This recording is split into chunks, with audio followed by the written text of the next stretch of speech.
Hey, the average Joe here. Hope you're having a good day.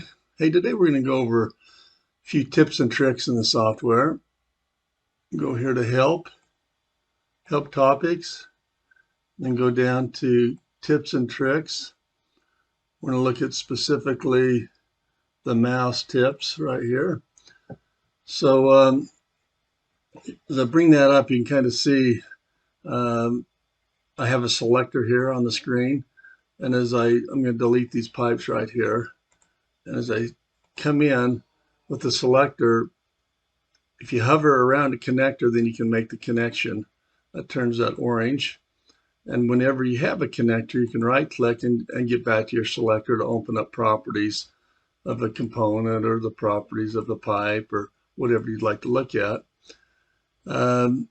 Then also when you're on a pipe and have it highlighted, you can right click with your mouse and get a lot of functions like cut, copy, paste.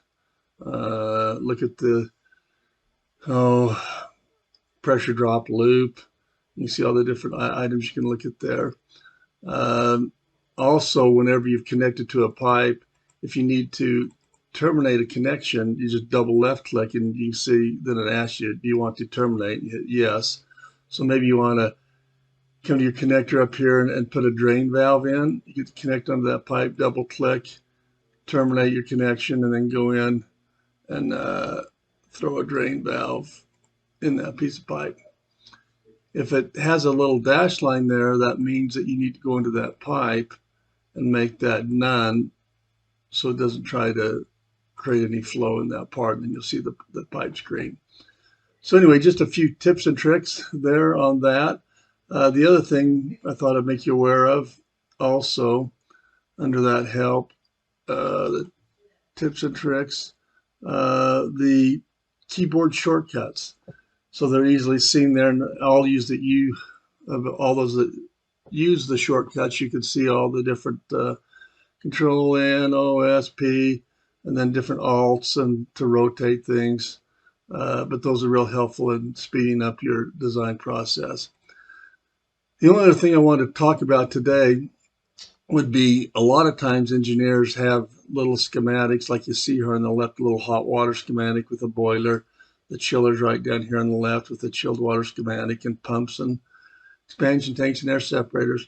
Many times these are thrown on drawings, and without doing a intelligent schematic layout of that, you have no idea kind of if it's connected right, if things are going to work. So I kind of created this boiler one, and I went in the schedules of the engineer and I put all the loads, and they added to this 530, and that engineer made the boiler. When he did a selection of it, he went in and you'll see I selected Cleaver-Brooks boiler here, but he unchecked the automatic selection and made it put the data in the schedule for about 580,000 BTUs. If you look at the key date on the boiler, the 530 was the load out in the system, but with the efficiencies of the boiler and the derated, the input needs to be 662,000. So what he had put in on the 580 wasn't high enough capacity to meet his demands on that. You can kind of look at our schedules file, open coordination file. I need to just save that again because I modified it. File, open, and then obviously you can get all the schedules of whatever was put on the project. So there's the boiler. So 530 was the load. He'd gone in and didn't look at the output, and it selected a boiler over here that didn't meet. It met the output load, but it didn't meet the minimum input load of what was needed on the derated efficiency on that. Anyway, just a few helpful tips to help you get your projects in line and work a little bit faster through them. Hey, thanks for watching.